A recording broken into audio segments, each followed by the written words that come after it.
Mois et des mois de réflexion, pour ne pas dire des années, j'ai décidé d'accepter vos demandes incessantes visant à me pousser à être candidat à la présidence du Bénin.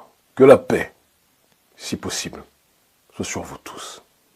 Honneur, bonheur, prospérité sur chacun d'entre vous. Si je m'adresse aujourd'hui à vous, en cette période d'une extrême gravité, en cette période des plus troublées, c'est parce que notre peuple vit dans des conditions qui dépassent le cadre de l'irrationalité. Le Bénin connaît une crise sociale sans précédent. Une crise sociale qui favorise les plus riches, une minorité de la population, pendant que la quasi-totalité du peuple vit dans des conditions qui dépassent l'entendement. Une crise socio-économique où les denrées alimentaires de première nécessité ont vu leur prix exploser, au minima doubler. Riz, gari, manioc, huile, les prix explosent. L'essence, le gaz, les prix explosent. Les sojaculteurs qui connaissent une dépression sociale qui dépasse l'entendement connaissent de plus en plus de suicides. Les paysans, dans leur entièreté, connaissent des conditions des plus difficiles. Les licenciements au sein des entreprises d'État, eux aussi, sont devenus légion. Les enseignants vivent dans des conditions des plus difficiles, dans le primaire, dans le secondaire et dans la sphère universitaire. Le pays va mal. Vous rajoutez à cette réalité cette passion pour la persécution qu'a notre président, le président Patrice Talon, lorsqu'il s'agit de s'attaquer aux opérateurs économiques nationaux, qu'il pousse à l'exil, qu'il pousse à la dépression économique, politique et psychologique, parce que Talon n'aime pas partager le butin que constitue à ses yeux le Bénin avec ses semblables, avec le peuple. Non, il veut tout s'accaparer, et s'il doit partager avec certains, ça sera toujours avec les opérateurs économiques prédateurs occidentaux. Les entreprises françaises contrôlent massivement l'économie béninoise. Inutile de préciser qu'elles sont exonérées pour la plupart de nombreuses taxes. Luxe dont ne peuvent pas se prévaloir les entreprises béninoises qui, elles, sont surtaxées par le même régime béninois. Toute cette situation entraîne une frustration généralisée au sein de la population, du nord au sud, de l'est à l'ouest. Un peuple qui souffre ne peut pas être un peuple en paix. Et constater ce fait ne signifie pas appeler à la violence, mais simplement rappeler le principe élémentaire d'intelligence. Nous avons tous vu la déclaration au Parlement, à l'Assemblée nationale, du président Patrice Talon. Une déclaration pleine de mépris, d'arrogance et aussi de panique. Parce qu'un président en fin de mandat qui menace sa population est un président qui se sait en réalité en danger par rapport à son bilan. Dire cela ne signifie pas vouloir appeler à la déstabilisation, bien au contraire. Simplement constater que quelqu'un qui est sûr de son bilan, quelqu'un qui est sûr de ses actions, quelqu'un qui est sûr du bienfait de ses démarches, ne pourra jamais être dans une logique de tenter d'intimider son peuple. Mais cette méthode d'intimidation a été le b.a.-ba de la politique du président Patrice Talon depuis son accession au pouvoir. Une intimidation qui ne marche plus, une intimidation qui n'étonne plus, une intimidation qui glisse sur la peau d'un peuple qui a été si longtemps persécuté qu'il ne sent plus les coups.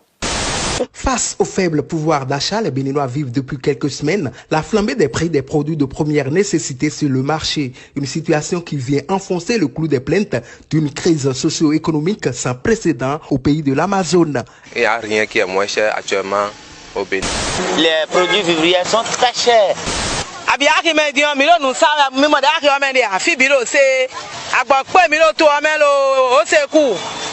En dehors de cette morosité économique que subissent les administrés du président Patrice Talon, s'ajoute la restriction des libertés d'expression selon certains Béninois qui ont perdu confiance en la justice de leur pays.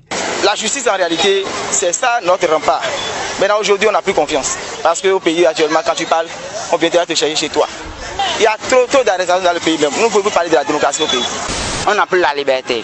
Il y a un clan qui s'accapare de nos ressources. parce que les gens n'ont pas 15 000 francs pour se faire soigner, ils meurent dans nos hôpitaux. Pendant que eux, le petit groupe, que ce soit de l'opposition ou de la mouvance, pour se faire soigner, c'est à l'extérieur. Face à cette atmosphère d'incertitude du lendemain, certains Béninois demeurent favorables à l'avènement d'une troisième voie proche des jeunes au sein de la classe politique béninoise. Nous allons toujours dire qu'on doit suivre la politique actuelle du Bénin. On n'espère pas avoir grand-chose si ce n'est pas une nouvelle tête comme Kémy Séba.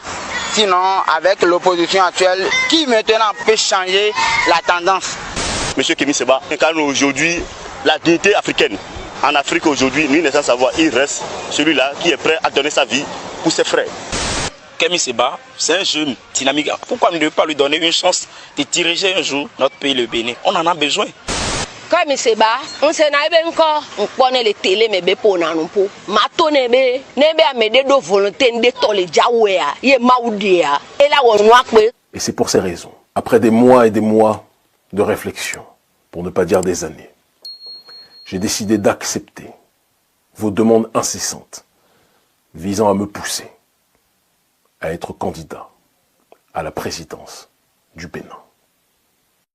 Mes chers compatriotes, parce que nous nous devons d'être le plus pragmatiques, il est important que l'on se rappelle que notre pays est pris en otage et que les lois de la République du Bénin ont été des plus viciées ces dernières années, de telle sorte que les véritables opposants au président Patrice Talon soient structurellement exclus de la course via le code électoral corrompu que vous connaissez.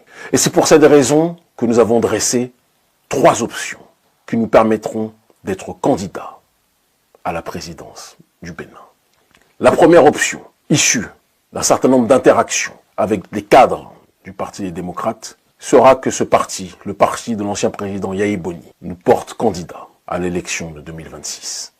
Car c'est le seul parti politique de l'opposition qui a le nombre de parrainages suffisant pour accéder aux élections. Bon nombre d'entre vous, lorsque nous avons évoqué dans de multiples réunions avec vous autres, membres de la jeunesse béninoise, nous ont dit que le président Yahi Boni ne pourra pas accepter. Parce que le président Yahi Boni, à vos yeux, aux yeux de nombre d'entre vous, fait partie de cette ancienne France-Afrique qui peine à vouloir mourir. Je vous ai répondu, et je l'ai dit aussi, dans le cadre de réunions avec des membres du bureau du Parti des démocrates, que je ne voulais pas être incarcéré dans le passé et que je pense profondément que tout le monde peut changer. Le Parti des démocrates a une occasion historique s'ils comprennent la nécessité de parier sur le bon poulain, de gagner les élections au premier tour. Un coup KO, coup de marteau. Est-ce que le président Yahi Boni acceptera cette main tendue? Ça sera la dernière que nous lançons. Je l'ai dit à bon nombre des membres du bureau central au sein duquel j'ai de nombreux amis. Si tel est leur choix, nous avancerons ensemble et nous libérerons le pays. La deuxième option aura pour seule et unique fonction de constituer une véritable coalition, bien plus large que celle qui existe actuellement, visant à exiger une réforme du code électoral pour que tout le monde puisse candidater à l'élection présidentielle au Bénin. Et enfin, la dernière option, certains diront peut-être la plus importante, c'est une triangulation des forces, appelée l'opération Jéricho, qui s'appuiera sur une base tripartitionnelle, une logique de révolution sur le terrain informationnel, une logique de mobilisation, de contestation populaire, et une prise de responsabilité de ceux habilités dans le pays à faire basculer les choses pour que le peuple puisse reprendre le pouvoir. Dans tous les cas, nous accompagnerons tous les processus évoqués parmi les 3 qui permettront à notre peuple d'arriver à la destination nommée la libération du Bénin. Ce que nous avons propagé partout, nous allons l'installer ici, pour une résurrection du pays des Agodjé, pour une résurrection du pays de l'ancien Dahomey, pour une résurrection d'un peuple qu'on a trop longtemps voulu écraser, mais que nul ne peut exterminer, pour que le travail commencé par Béhanzin puisse être finalisé. Ce que le roi Béhanzin a commencé, nous allons plus que jamais le terminer. Le Bénin libre ou la mort, nous vaincrons.